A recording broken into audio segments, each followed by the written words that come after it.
የራሃ ጁማ የክብር ስፖንሰሮች ዘምዘም ባንክ፣ የኢትዮ ጠቢብ ሆስፒታል፣ አዲስ ሲና መካከለኛ ክሊኒክ፣ ኤማሮሽ ሪል ስቴት።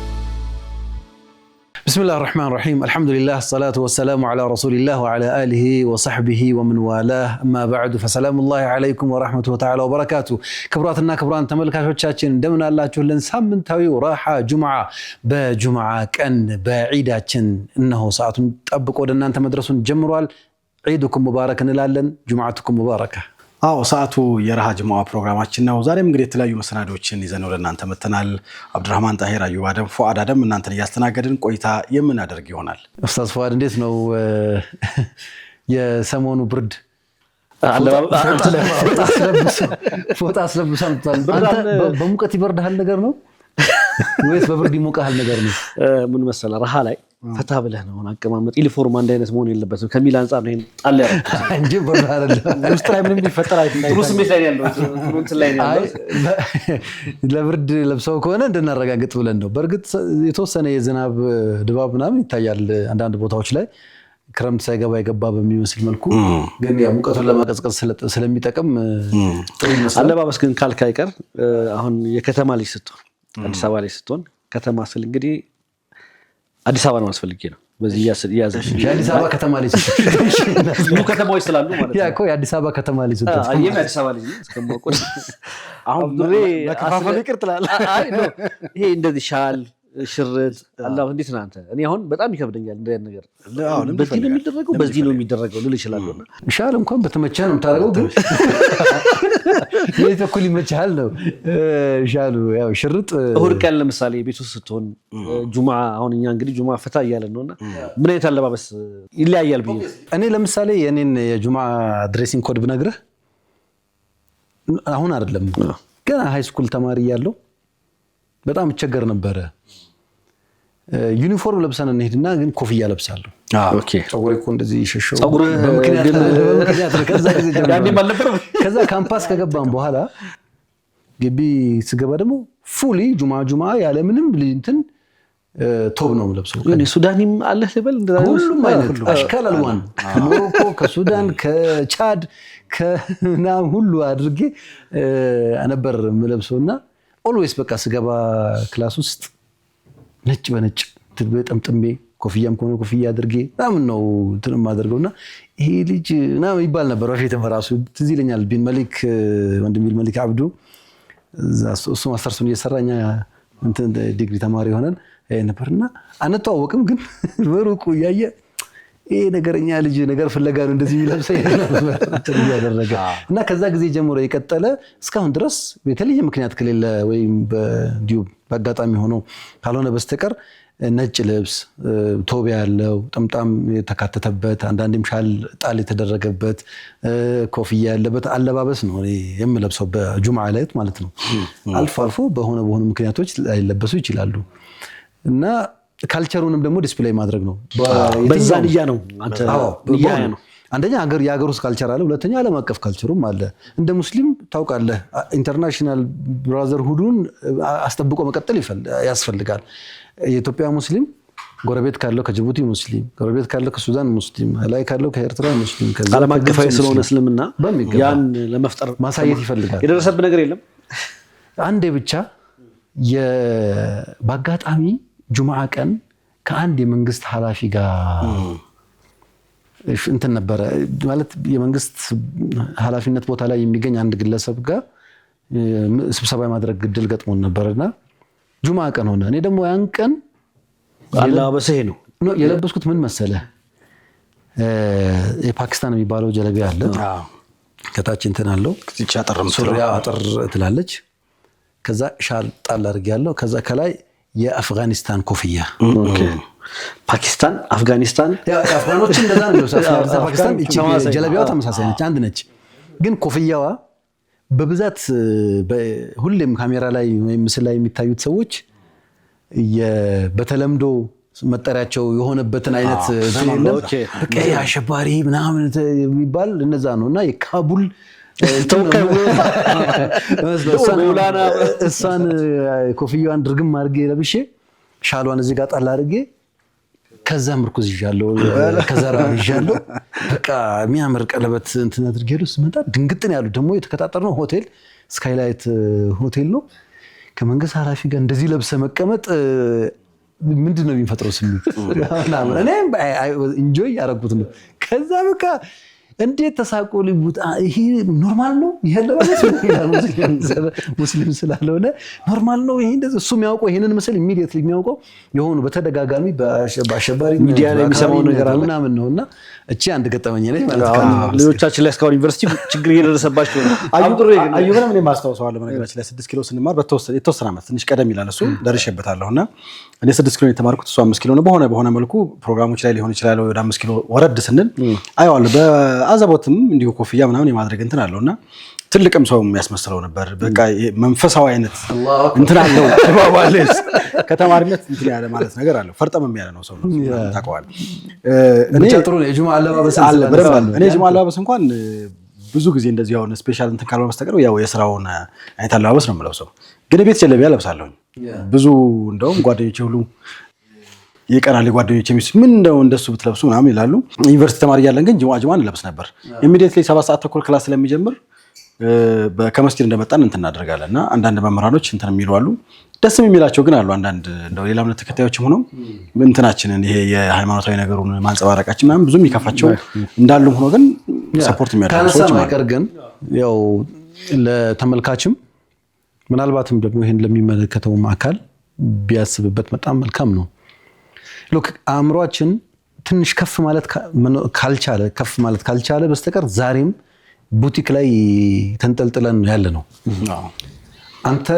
የሀገሪቱን ኢትዮጵያ በጣም ትልቅ ሀገር ነች በጣም ኢንተርናሽናሊ በጣም ብዙ የሚጠበቅባት ሀገር ነችና ዛሬም ነገም ጩኸታችን ግን ጨርቅ ላይ ነው ህግ ለጨርቅ የሚወጣበት አይ ነው እኮ ይገባኛል ማለት በፕሮሰስ ውስጥ ያለፍንበት ነገር ነው ከዚህ በፊት አንስቼላችኋለሁ ከሃይ ስኩል ተማሪ ያለን አንድ ዳይሬክተር እኛ ሱሪ ያው አሳጥረህ ነው የምትገባውና ሱሪ አሳጥሬ ለብሼ ስገባ በተከታታይ በቃ በር ላይ ቆመው ይሄ ዩኒት ሊደሮች አሉ አይደል ጎማ ነገር ይዘው በር ላይ ቶሎ ግባ እያሉ ቡን የሚያደርጉ 19 እያለ ይመጣል ከዛ 2-3 ጊዜ ይሄ ሆን ብላችሁ ነው ሃይማኖታዊ መገለጫ ልብስ እየለበሳችሁ አይነት ነገር ብሎ 2-3 እንትን አደረገን ዳይሬክተር ኦፊስ ይዞን ገባ በቃ ጭቅጭቅ ሆነ ማለት ነው ከዛ እኔ አስተውሳለሁ ያኔ ራሱ ቆይ የኔ ሱሪ በ2 ሚሊሜትር እና በ1 ሴንቲሜትር መርዘምና ማጠሩ ከልብስ አንፃር ካየው ሌሎች ነገሮች ከለባበስ አንፃር ካየው ከግሬ ከቁርጭምጭሚቴ 1 ሴንቲሜትር መርዘምና ማጠሩ በአጠቃላይ በግቢው የሰላም የጸጥታ የመማር ማስተማር ሂደት የመምህራን ሴኩሪቲ ሴፍቲ ዕውቀት ኖሌጅ ትራንስፈሩ ላይ ምንድነው ያመጣው እንግዲህ በዛ አቅድያዬ ማለት ነው በየጠይቅ ያለው እውነታው እነሱ ይሄንን መመለስ አልቻሉም አንድ ሊመልሱ የቻሉት ወይም ያነሱት ነገር ይሄ የሃይማኖት አለባበስ ፉክክር ውስጥ እንገባለን ምናምን የሚል የተንሸዋረረ ሎጂክ ነው በሳቱ አንተ ከለበስክ ሌላው ይለብሳል ነው እሱም ልልበስ ይላል እንደዚህ ይደረግ ተብሎ እንደ አረልክ አይደለም ማለት ዩኒቨርሲቲ ከገባን በኋላ አስተውሳለሁ አንድ እኛ ሲቪል ኢንጂነሪንግ ዲፓርትመንት ነን ያለነው ኤሌክትሪካል ኢንጂነሪንግ ላይ ይማሩ የነበሩ አንድ የሃይማኖት አባት ሙሉ ልብሰ ተክህኗቸውን ወይም ሃይማኖት ልብሳቸውን ካባቸውን ቆባቸውን ለብሰው መስቀላቸውን አድርገው ይማሩ ነበር እየጠጣችሁበት መርሐባ ሹክራን ጀዛከላሁ ኸይር እና እንደዛ ሆነ ይማራሉ ይሄም በአጠቃላይ ምንም እንትኑ ላይ ባያዝ አልፈጠረም ሰዎች ግለሰቦች ላይ የሚፈጠር ባያዝ ካለ ሰዎቹ ናቸው ተጠያቂ መሆን ያለባቸው አማ በህግ ደረጃ ግን ያልፈጠረም the same thing ልክሳቸው በለበሱት አለባበስ ሀያ መሰረት አንዲት እህትም ያንን ነገር ለብሳ ሙተሐጅባ ሆና የትምህርት ገበታዋ ላይ መቀመጧ አፌክት አያደርገውም። በተቃራኒው እንደው መራቆት ነው ችግር እየፈጠረ ያለው። ምክንያቱም ሰብአዊ ተፈጥሮ ነው። ወሲብ ቀስቃሽ የሆኑ አለባበሶችን በለው የተወሰኑ የሰውነት ክፍሎችን አጋልጦና አጋኖ የሚያሳዩ አለባበሶችንም በለው ሌሎችንም በለው በእሱ ነው እንደው የመማር ማስተማር ሂደቱ ላይ ተጽዕኖ የሚፈጥረው በመምህራን ሳይኮሎጂ ላይ፣ በተማሪዎች ሳይኮሎጂ ላይ፣ በእርስ በራስ በሚኖር ከባህል አንጻር ከእምነት አንጻር እንደውም ይሄ ነው እነዚህ ተፈቅደው ደረት ድረስ መክፈት በዩኒቨርሲቲ ደረጃ ተፈቅዶ ሜካፕ እና ምናምን መቀባባት ተፈቅዶ ምናምን አንዲት እህትን ሞደስት ልሁን ብላ ጥንቁቅ ልሁን ብላ የተረጋጋሁና ሰውነቴን አጋልጬ የማያሳይ ልብስ ልልበስ ብላ በጠየቀች ሰዓት አፕሪሼት መደረግ ሲገባት በተቃራኒው ማድረግ ተገቢነት የለውም። ይሄ ሊሰመርበት ይገባል። በየትኛውም አይነት መለኪያ ምን እስከሌለ ድረስ ሆን ብለህ የአንድን እምነት መገለጫ የአንድን ሃይማኖት አማኝ ምናምን እነሱን ሐራስ ለማድረግ እነሱን አታክ ለማድረግ እነሱን ስሜት ለመረበሽ ካልሄድክ በስተቀር ስለዚህ ይሄን የሚመለከት አካል ካለ እባካችሁ ሌላው ነገር እንደርስበታለን። የኛ የፊቅህ ጉዳይ ሌላ ጉዳይ ነው። ኒቃብ ዋጅብ ነው አይደለም ሌላ ጉዳይ ነው። ይሄ ከመብት አንፃር እንመልከተው። ኒቃብ ዋጅብ ነው የሚል ሰው ኒቃብ ዋጅብ አይደለም ግን ቢለበስ ችግር የለም ሱና ነው የሚል ሰው ሁሉም የተለያየ አይነት አራ ሊኖር ይችላል ኢንተርናሊ። ይሄ የኛ ቤት ስራ ነው። አማዛ ቦታ ላይ ግን ሰውየው ማህበረሰቡን የሚረብሽ ከባህል ያፈነገጠ እስካልሆነ ድረስ አለባበሱ ለምንድን ነው የሚከለከለው? ይሄ የሁል ጊዜ ጥያቄ ነው። እንደ ህፃናት ስሬ ባንደጋገመው ደስ ይለን ነበር ማለት እዛ ቦታ ላይ ኦቀላ ናቸው። በግልጽ መነገር አለበት ብዬ አስባለሁ። ኦቀላ ናቸው ከጥቅም የሚከለክሉን የሚለው ነገር ጋር ስንመጣ ማንነትህን ይዘህ እንድትወጣ አይፈልግም ነው በቃ። አንተ የራስህን ማንነት ሃይማኖትህን መገለጫህን ወደ ህዝብ ወዳለበት አካባቢ ላይ ይዘህ እንድትወጣ አይፈልጉም በቃ። የራሳቸው ላይ እንደፈለጉ ፕራክቲስ ያደርጉታል። ይሄን የማይፈልግ ሁሉም ማለት አይደለም፣ የሆነ ቡድን አለ። ስለዚህ ይሄን መዋጋት አለብን፣ መቃወም አለብን፣ ማወገዝ አለብን። መንግስትም መብታችንን ሊያከብርልን ይገባል። ይሄ መብትህ ነው። የሃይማኖት ነፃነት አለ። እንግዲህ ህገ መንግስቱ እንደዛ ነው የሚለው። አንድ ሴት ሙሉ ኒቃብ ሰውነት አካሌን እሸፍናለሁ ካለች፣ ወንዱም ጀላቢያ ለብሼ እገባለሁ ካለ ገብቶ የመማር ሙሉ መብት አለው። ማንም የመከልከል የመፍቀድ እንትን የለውም፣ መብት የለውም። ህገ መንግስታዊ መብት ነው የተቀመጠው። ዲስክሪሚኔሽን ሹፍ በጾታ ዲስክሪሚኔሽን መኖር የለበትም ማለት ወንድ ስለሆንክ ሴት ስለሆንክ ትምህርት ገበታ ላይ መቀመጥ አትችልም አትባልም። ኦኬ በቁመት ዲስክሪሚኔሽን የለም፣ ኔቸር ተፈጥሮ ስለሆነ።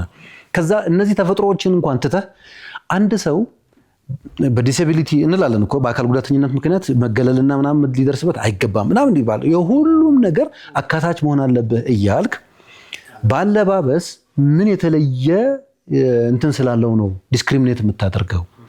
ከመብት አንጻር ከሆነ ያየነው መብት ሰዎች መብታቸውን ኤክሰርሳይዝ ማድረግ አለባቸው ከተባለ ሁሉም ራቆቱ እንደተፈቀደ ይሄኛው መፈቀድ አለበት። ያኛው እንደውም በተቃራኒ ሆኖ ሳለ ማለት ነው። አንደኛ ነገር ይሄ ነው። ሁለተኛና ትልቁ ነገር አሁንም ፐርሰናል ባያደርጉት የሆነን ሃይማኖት ከዛ ኮምፔር ያደርጋሉ። ደግሞ ለምሳሌ አንድ ሃይማኖት በህገ መንግስት ደረጃ ማንኛውም ግለሰብ የፈለገውን ሃይማኖት የመከተል መብት አለው ይባላል። እኔ አስታውሳለሁ አንድ ተማሪ እኛ ክፍል ይማር የነበረ የሌላ እምነት ተከታይ ነበረ። አይ ቲንክ በነሱ እምነት ቅዳሜ ቀን ምንም አይነት ስራ አይሰራም። ትምህርትም አትማርም፣ ፈተናም ካለ አትፈተንም። ኤቭሪቲንግ ታውቃለህ። ለዛ ልጅ ተብሎ አይደረግም ነበር። እኛ ጋር ኤግዛም ፈተና ትምህርትም ካለ ቱቶሪያልም ምናምን ይዘጋጃል ምናምን እንጂ በፍጹም። ምክንያቱም የተፈለገውን እምነት መከተል አለበት። እምነቱ ደግሞ ይሄን ያዘዋል። ስለዚህ ያንን ሪስፔክት ይደረግለታል። ኦኬ ይሄንን አንደርስታንድ እናደርጋለን። ለሙስሊሞች በስንት ትግል ነው ጁማ ክላስ የሚያልቀው? ስንት ሰዓት ነው? 5:30 የተደረገው። ለምን? እምነታቸውን ፕራክቲስ የማድረግ ህገ መንግስታዊ መብት ስላላቸው ህገ መንግስቱን ህጉ ያከብርላቸዋል። ልክ እንደዚህ ነው ሁሉም አብሮ ፕሮቴክት መደረግ ያለበት። ሌሎች ኢባዳዎችንም ልክ እንደዛው ምንም እኮ ጉድለት የማያመጣው ነው። እኔ የትምህርት ቤት ግቢ ውስጥ ቁጭ ብድግ ብሰራ እውነት ነው ደስ እንደውም እቀረጻለሁ ምናምን ሰምቲንግ አይደል? ብገለበጥም በጣም ትምህርት ቤት ግቢ ውስጥ ተገለበጠ ነው የምትባለው። ስትሰግድ ግን ኢሚዲየትሊ ጸጥታ አካላት ምናምን ሁሉ ግርግር ይፈጥራል። ወከአንሁ ኒኩሌር የምታብላላ ሁሉ የሚመስለው ሰው አለ። ስም ያልገባን ነገር ወይም ያልተግባባነው ነገር እንዳለ ይገባኛል። በእኛ በሙስሊሙ በኩል ያለንም ሰዎች እባካችን የሀሳብ የፊቅህ የምናምን ልዩነቶች ሊኖሩ ይገባል። ይሄ ግን ለሌላው ባያዝ እንዲሆን እንትን አያደርግም።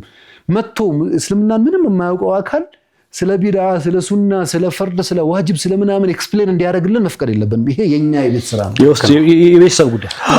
ጉዳዩ እንግዲህ ያው በጣም ትልቅ ሀገራዊ ምክር ያስፈልገዋል፣ ምንም ጥያቄ የለውም። ግን እኔ አሁን የሚያሰጋኝ ነገር ምንድነው ድሮ ላይ እንዲህ አይነት ነገሮች በደሎች ሲኖሩ ሰው ሆ ብሎ ያው ባይሆንም በየአመቱ እኛ ህፃን ልጅ እያለን ጀምረን ስንታገል ነበር ከኛም በፊት የነበሩ አሁንም ያ ነገር መደገሙ እንደው ነውር ነው እንደ ሀገር። ግን ዞሮ ዞሮ የዛኔ እንኳን የሚታገሉ ሰዎች ብዙ እንደነበሩ አስታውሳለሁ። አሁን ላይ ግን የቀዘቀዘ ሁሉ ይመስለኛል። እንዲሁ በቅርብ እንኳን አዲስ ዩኒቨርሲቲ እዚሁ መሀል ከተማ ላይ በኒቃብ የሚለብሱ ልጆችን የሆነ ረቂቅ እየወጣ እንደሆነ በየሚዲያዎች ሲገለጹ ነበረ። ማን ነው እየታገለላቸው ያለው? ተማሪዎቹ የውስጥ ትግል ይኖራቸዋል። የውጭ ማህበረሰብ እንደ መጅሊስ የመሳሰሉ ተቋማቶች ይታገሉላቸው ነው ወይ? ሌላ ጥያቄ ነው።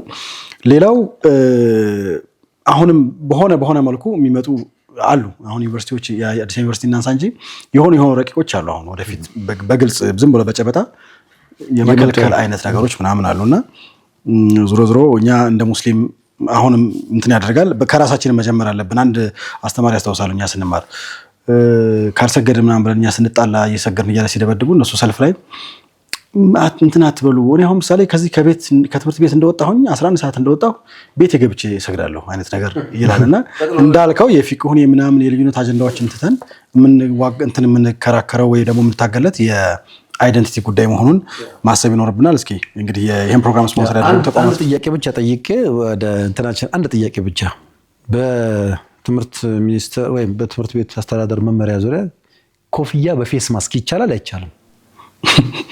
ይቻላል።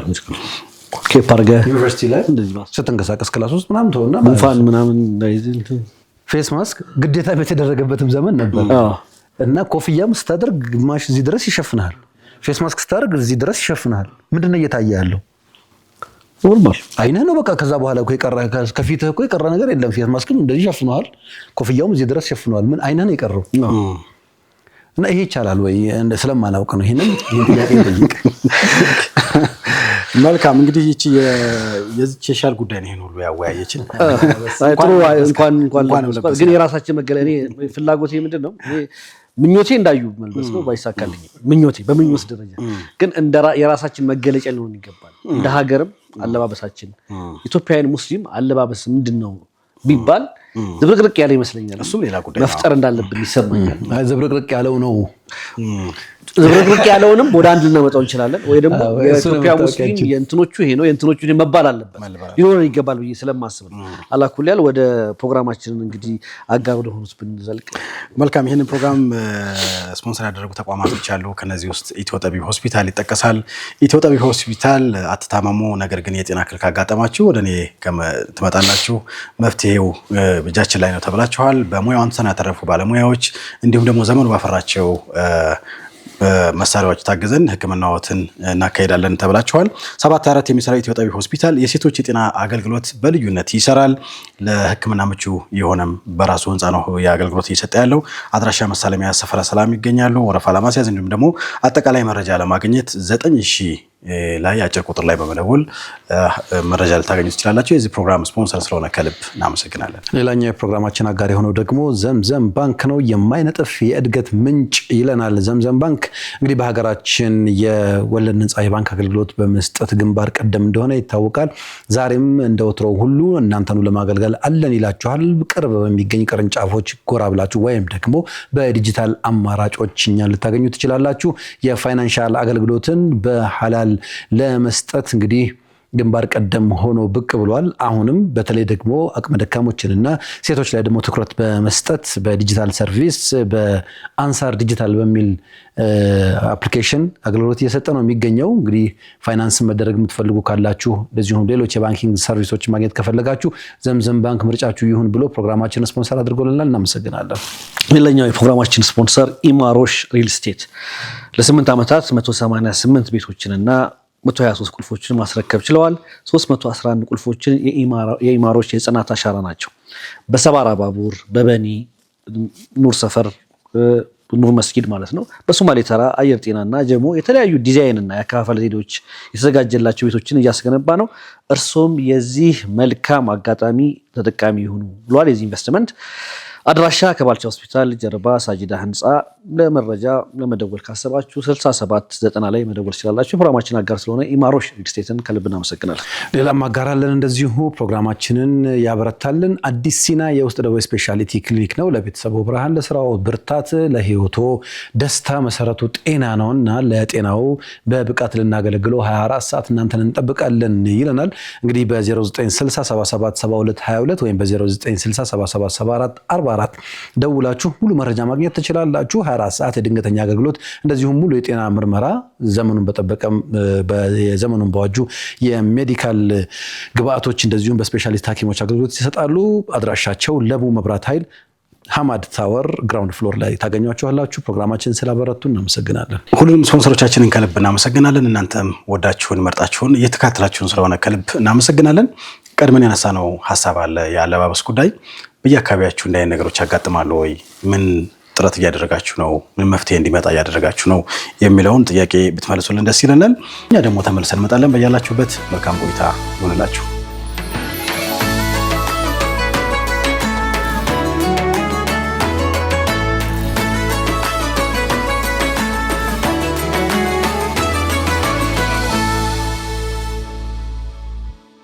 ተመልካቾቻችን እየተከታተላችሁ የምትገኙት ረሃ ጅሙዓ ፕሮግራማችን ነው። አብራችሁን ቆይታ እያደረጋችሁ ስለሆነ ከልብ እናመሰግናለን። መሳጅዶችን ስንመለከት የመስጂዶች ሚና ደግሞ ማህበረሰቡን በማንቃት ጉዳይ ላይ ትልቁን ቦታ ይወስዳል።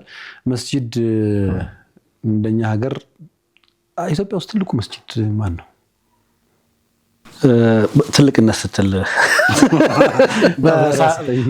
በኤሪያ በስፋት መቼም እኔ ሙጀማ ተቅዋን እገምታለሁ። ማለት ካሬው ወደ 50 ሺህ አካባቢ ይጠጋል ነው ግቢው ማለት ነው። የቸገረው ከአዲስ አበባ ወጥቶ የማያውቅ ሰው አሁንም ቢሆን በኢትዮጵያ ነው ጠይቀኝ።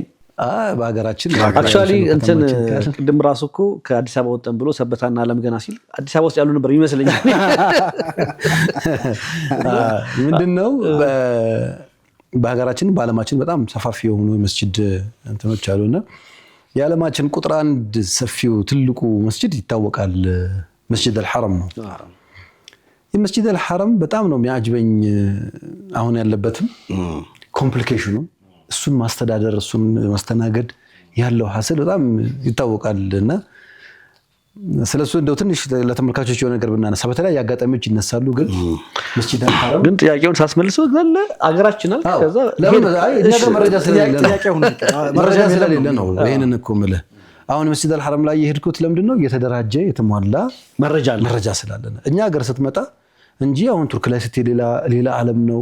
በቃ ሄደ ማታ ለማጨረሳቸው መስጂዶችን ታገኛለህ። የመስጂድ ኮምፓውንድ ሆነው ብዙ ሰርቪሶች በውስጡ ያለው እንጂ ከአወሊያ ግቢ ይበልጣል እንዴ?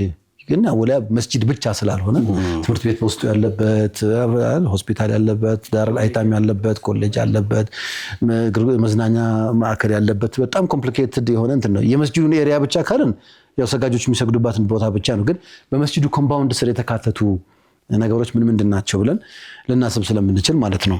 ግን የዓለማችን ትልቁ ተብሎ እስካሁን ድረስ እንግዲህ ያለው በስፋት እና በሚሰጠው አገልግሎትም ጭምር በጣም ብዙ ሰዎች ማኮሞዴት በማድረግ ከመስጂድ አልሐረም ይበልጥ ያለ መሰለኝ። እንደዛ ነው ዳታው የሚነግረው።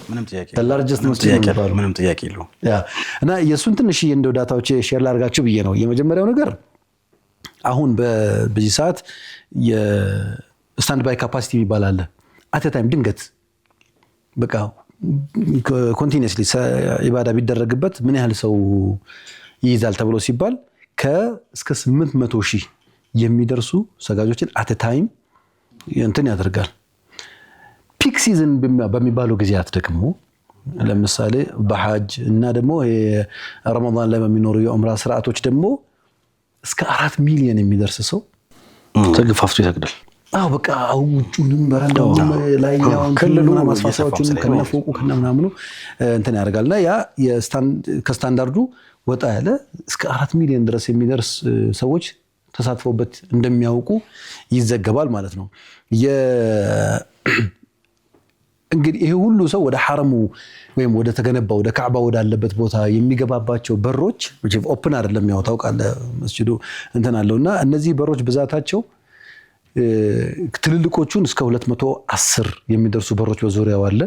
ከዛ አነስተኛና በየእንትኑ የምናገኛቸው በሮችን ስናካትት 262 አካባቢ የሚደርሱ በሮች እንዳሉት ይነገራል ማለት ነውና በእነዚህ ምን ኩል ፈጅና አሚቅ ማለት አሁን ከዚያ እየተደረገ እየተገባ በዚህም ብትገባ ወደ ካዕባ ነው የምትሄደው በዚህም ብትገባ ወደ ካዕባ ነው ቂብላ ነው ሁሉ አቅጣጫ ቂብላ ነውና እነዚህ ሁሉ እንትን ያሉበት ነው መካ ከተማን ስትገባ በቃ ሐረሙ ነው አላር እንትን የሚያደርገው ከዛ አየር ላይ ስትወጣም ደግሞ ከምድራችን በጣም ብራይተስት ሆኖ ከሚታዩ ቦታዎች የምድራችንም ያው ማዕከል ነው ስለሚታሰብ ያ የምድር ማዕከል እንዴት ብልጭና ቦግ ብሎ እንደሚታይ ማየት ይቻላል ማለት ነው ትክክል ነው እኔ እንግዲህ ያው ዞሮ የሐጅ ሰሞንም ስለሆነ እንደ ነገሮች መነሳትም አለባቸው ብያስባለሁ ያው የሐረም መስጂድ ሲነሳ ያው የሐጀር አልአስወድም ጉዳይ አለ በጣም ብዙ ሰዎች አውቁታላችሁ ብያስባለሁ በቴሌቪዥንም በሚዲያም ያቺ ቦታ ለማግኘት ለመሳም ብዙ ሰዎች የሚጋፉላት ቦታ ናትና ይሄ ሐጀር አልአስወድ ተሰርቆ ነበር የሚገርመው ለ20 ዓመት እዛ ቦታ ላይ አልነበረም የሆነ ዘመን ላይና ቀራሚጣዎች የሚባሉ ቡድኖች አሉ ማኖች ቀራሚጣዎች ይባላሉ ቀራሚጣዎች ተቀራምጡ በ9ኛውና በ10ኛው ክፍለ ዘመን የነበሩ ሰዎች ናቸው እንደምታስታውሱት ግብጽን ፋጢሚያዎች ያስተዳድሩ ነበርና ከዛ ፈንግጠው የወጡ ቡድኖች ነበሩ የእስማኤልያ የሚባል የሺዓ ክፍሎች ናቸው ትንሽ ወጣ ያለ እንትን አላቸውና ታጣቂዎችም ነበሩ በተለይ ምስራቅ አረቢያ ላይ ወደ አሁን ቲፒካሊ ባህሬን የሚባል ቦታ ላይ ነው የሚኖሩትና በሰዓቱ የ930 ላይ ነው ይሄ ጉዳይ የተካሄደው አባሲያዎች ነበሩ የሚያስተዳድሩት ግን በሰዓቱ አባሲያዎች የተዳከሙበት ባግዳድ ላይ ነበሩ የተዳከሙበት ዘመን ነበርና ያው ይሄንን ጉዳይ ማድረግ አለብን እንደውም ምናልባት እንግዲህ እሱን ነገር በደንብ መረጃ ማጣራት እንዳለብን ያስታውሳ እንትን እናደርጋለሁና ቦታው ላይ ትንሽ የዛ ቦታ ላይ ራሱ ኡምራ ሐጅ ማድረግን ወደ ባህሬን እንቀይራለን የሚል ኢንቴንሽን እንዳላቸው መረጃዎች ያሳያሉ ቁልፏንም ስለሚያቋት ሐጀር አልአስወድ መውሰድ ዋናዋን ልቧን መውሰድ ነው ብለው ያስባሉና መስሏቸው ትንሽ እንትን ላይፋቸውም ለየት ይላል ልክ እንደ ሶሻሊስት ነገር ናቸው የግል ንብረት የሚባል ነገር የለም በቃ ሀብት ማለት የጋራ ነው የሚል አስተሳሰብ የነበራቸው ቡድኖች ናቸውና አባሲያ በጣም መዳከሙን አዩና በኡምራ ምንድነው በሐጅ ጊዜ ነበር የሄዱት ወታደሮቻቸው ሁጃጅ መስለው ገቡ ምናምን ከዛ የመካ ከተማን አጠቋት መስጂዱን በጣም ተቆርጦ እንደነበር መረጃዎች ያሳያሉ በሰዓቱ እንግዲህ ቦታ የሐጀር አልአስወድን አንስተውት ወሰዱት በ20 ዓመት አካባቢ እዛው ባህሬን ውስጥ ቆየ በትልቅ ድርድር ከዛም ደግሞ በርካታ ገንዘብ ካሳ ተከፍሏቸው ነበር የመለሱትና አሁን ላይ የምናያት እቺ የራሱ ቅርጽ አለው አይደል እንዴ ነገር ይመስለው እነሱ ሲያመጡት የዛኔ ተቆርጦ ተሰባብሮ ምናምን ነበር ከዛ በኋላ አንድ እነዛን ፒሶች ሰብስበው አንድ ቅርጽ እንዲኖር የተደረገው ከዛ በኋላ በነበረው ሂደት ነውና አንዳንድ ነገሮች የዛ ጉዳይ የካዕባ ጉዳይ ሲነሳ የሐጅ ጉዳይ ሲነሳ የመስጂድ ጉዳይ ሲነሳ ብዙ የሚነሳችላቸው ነገሮች አሉ አይደል የረሱል ሰለላሁ ዐለይሂ ወሰለም ጀናዛ ሊሰረቅ የተደረገበት ሂደት አለ በትላልቅ የጎርፍ አደጋም መስጂዶቹን አፍርሷቸው ነበር እነዚህ ነገሮች በየሳምንቱ ብናነሳቸው በጣም ብዙ የሚጣፍጡ ነገሮች አላቸው መረጃዎችን እንግዲህ በሶሻል ሚዲያ እንደዚህ ያን ነገሮች ማየት ከፈለጉ መሐመድ ሰይድ አቡ ሐኒፋ በቅርቡ ጀምሯል በቲክቶክ እና በፌስቡክ ላይ ከሐረም ደጃፍ የሚል ኤፒሶድ ጀምሯል መስጂድ አልነበዊ መስጂድ አልሐረምን እነዚህ አካባቢ የተከናወኑ ነገሮችን የተሰሩ ስራዎችን የታሪክ ዕውቀታችንን በደንብ ስለሚያደርግ ማለት ነው ስለዚህ ፎሎ ማድረጋት አትርሱ ራሃ ጁማ አንድ ቀን ወይ ጋብዘው ይሆናልና ከሐረም ደጃፎችን በተመለከተ ምክንያቱም ያው ይመለከታልና ጋብዘነው ለተመልካቾች ደግሞ አንዳንድ ሐሳቦችን ሼር ያደርግልን ይሆናል እንግዲህ እሱ ጊዜ የሚፈታ ይሆናል ኢንሻአላህ ያ ቦታ ደግሞ ሲነሳ የጃንጥራዎችን ጉዳይ በጣም ያስወራል አይደል በጣም ረጃጅም ናቸው ሸፋራ ላይ ያቸው ባለፈው መዲና ላይ ነው ኦፍ ኮርስ ያሉት ሐረም ሐረም ላይ ቅርብ እኮ ነው የተሳሰሩ ናቸው ቅርብ እኮ ነው ሐረሞችን ስላነሳን ነው ሐረመይን ስላለ ምን ተሰማህ ግን አንተም አይተዋል አክቹአሊ አሁን ይሄ መስጂድ እሱ ሲያነሳው የነበረው ነገር በቁጥር እኔ ሞር ሐረም ነው በሐረም ገርሞኛል ምክንያቱም የቁርአኑ አለ የሰማው ነገር አለና በቃ የሆነች ዋሻ አይደል የሆነ ዋሻ ውስጥ ያለ የአላህ ቤት አለ እሱም ብሎ ሰው እንዴት የሰው ብዛት አገባቡ በሩ አጣ ኮዛ 10 ቀን ተቀምጣ አይገባም ቤት ወጣ ቤት እንደምትገባ በቁጥር አምት ይዘው ዳረት ተውሂድ ጋር እንገናኝ ትባላል። ዳረት ተውሂድ 79 ቁጥር የኡምራ በ200 በራለው ስትገባ ሹልክ ስትይ 79 ቁጥር ከአባው ጋር የምትወጣበት በሱ ያስገቡሃል። በጣም አሰራሩ ሁሉ ነገሩ ደስ ይላል። ግን የሀጀር አስወድ መሰረቅ ለኔ አዲስ ማለት የታሪክ እውቀታችን ደካማ ነው። መመለሱ አልহামዱሊላህ በየጊዜው ከባባድ ፈተናዎች ያጋጥማል። ለየት ያለ ወጣ ያለ ፈተና ያጋጥማል፣ ግን ያልፈዋል አልহামዱሊላህ በሚገባ። ተመልካቾቻችን እናንተስ እንደው ምን ገጠማችሁ? የሄዳችሁ ገጠመኞቻችሁን ሼር ብታደርጉ በጣም ደስ ይለናል። ያልሄዳችሁ እንግዲህ አላህ ወፍቋችሁ ደግሞ ደጋግመን የምናይ አላህ ያድርገን ኢንሻአላህ። ቀጣይ ፕሮግራም ጋብዛችሁና ተመልሰን ደግሞ እንመጣስ። መልካም ተመልካቾቻችን አብራችሁን ቆይታ እያደረጋችሁ ስለሆነ ከልብ እናመሰግናለን። በያላችሁበት መልካም ቆይታ ይሁንላችሁ።